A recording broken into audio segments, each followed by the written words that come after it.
there's no need even to have a college degree at all, or even high school. I mean, if somebody graduated from a great university, that may be an indication that they will be capable of great things, but it's not necessarily the case. You know, if you look at, say, people like Bill Gates or Larry Ellison, Steve Jobs, these guys didn't graduate from college. But if you had a chance to hire them, of course, that would be a good idea.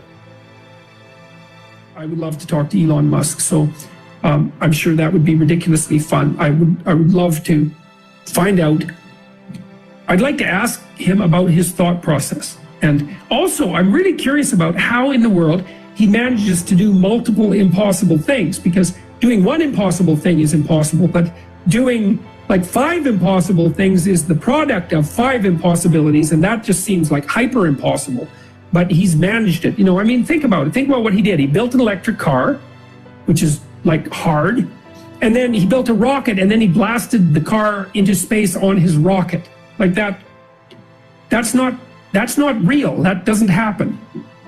But it did happen, and he did it. And so I would love to talk to him.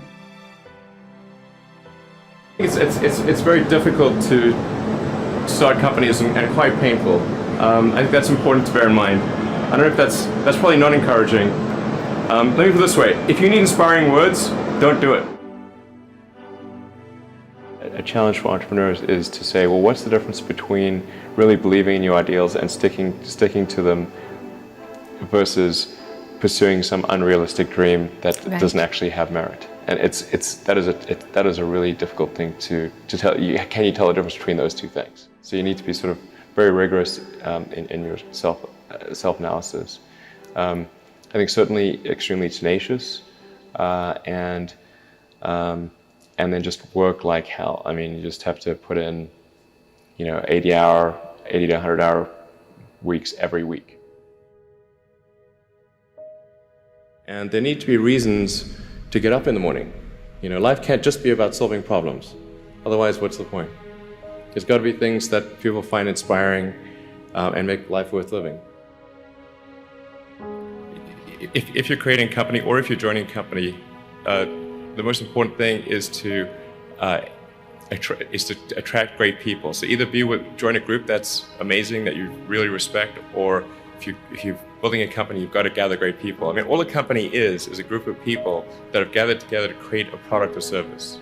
And so depending upon how talented and hardworking that group is, and the degree to which they are focused cohesively in a good direction, that will determine the success of the company. Who do you think is really leading the way forward? I think SpaceX, probably because of Elon coming from South Africa, having the competitive spirit to make a good bit of money at PayPal, and then put that into his dreams. Elon would like to get involved in selling launches to the Air Force, but he's being opposed some. He almost went broke. He had 3 failures. One more, in his words, would have taken him out of the business of rocket launches. He sort of succeeded on that one, pretty much. He has a very good rocket, a very good price. I asked him if he wanted to maybe lead efforts toward Mars by allowing people to use his rocket on their project to fly by of Mars, and then combining another company. I said, I'm in touch with very wealthy people, or maybe in Dubai, Abu Dhabi, and perhaps we could have some investment money. He said, no, we don't need any money. We'll do it ourselves. The space business is quite hard to start a company in the space business because it's such a capital-intensive business. So it may be better to do something in solar power, or if you're going to do it in cars, do it as kind of a component supplier for cars or something like that. All those things improve the odds of success. Okay.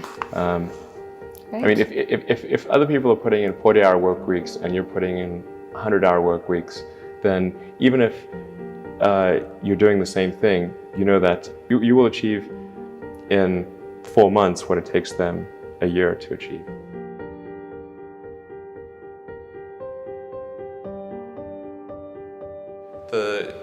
When I was a kid, I was wondering kind of what's the meaning of life?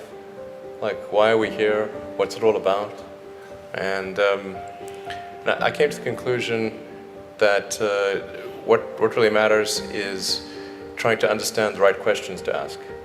And the more that we can increase the scope and scale of human consciousness, the better we are able to ask these questions.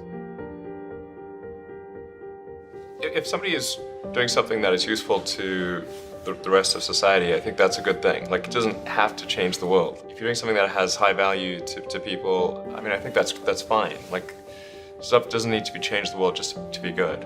But in terms of things that I think are most likely to affect the future of humanity, I think AI is probably the single biggest item in the near term that's likely to affect humanity. So it's very important that we have the advent of AI in a good way. If you could look into the crystal ball and see the future, you would like that outcome, because it is something that could go wrong. As we've talked about many times, we really need to make sure it goes right. Working on AI and making sure it's a great future, that's the most important thing I think right now. Obviously, anything to do with genetics. If you can actually solve genetic diseases, prevent dementia or Alzheimer's or something like that with genetic reprogramming, that would be wonderful. So I think this genetics, it might be the sort of second most important item.